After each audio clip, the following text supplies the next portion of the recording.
बिस्मिल्लाहिर्रहमानिर्रहीम अस्सलामुअलैकुम।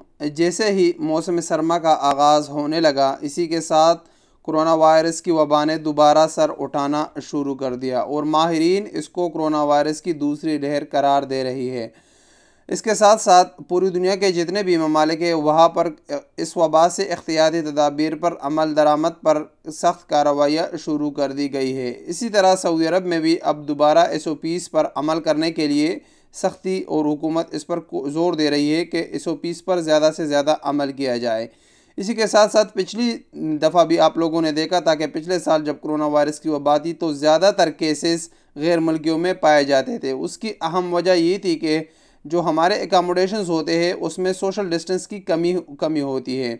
इसी तरह अब इस दफ़ा भी जो दूसरी लहर शुरू हो गई है तो अब गैर मुल्कियों को बहुत एहतियात करने की ज़रूरत है, क्योंकि सऊदी अरब के मुख्तलिफ़ इदारों ने अब कैंपों पर छापे मारना शुरू कर दिए हैं और बग़ैर इतला के कैंपों पर छापे मारे जाते हैं और वहाँ पर जितने भी खिलाफ वर्जियाँ की जाती है उन पर जुर्माने आयद किए जाते हैं। इसी तरह इस वीडियो में आप देख सकते हैं कि ये मुंतका रियाज की बलदिया की है, जो कि उन लोगों ने एक कैंप पर बिना बताए हुए छापा मारकर वहाँ पर जितने भी लोग थे उनमें ज़्यादातर लोगों को जुर्माना कर दिया गया है।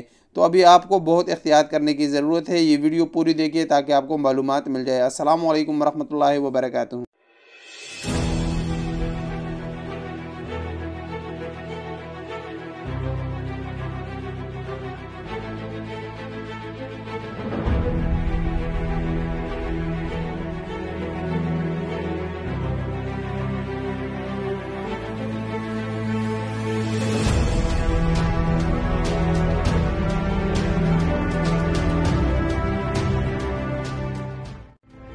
الآن احنا بالغرفة هذه تنقص منها اللي هو التهوية عندنا، الحفاظ عندك على المواد الغذائية، وزي ما انت شايف هنا الآن يقطعون أغراضهم وأكلهم في منطقة طبعا غير مؤهلة، مع أن في مطابخ موفرة، زود العدد، النفس زايد، كتمة المكان، سوء تخزين بعض الأغراض عندك هنا زي ما انت شايف الآن، يعني اللي بالعلبة هذا مجهول المصدر ما ندري وشو.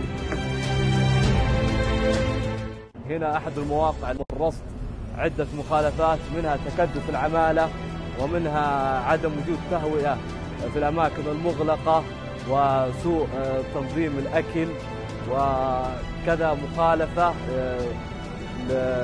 لاشتراطات وزارة الصحة.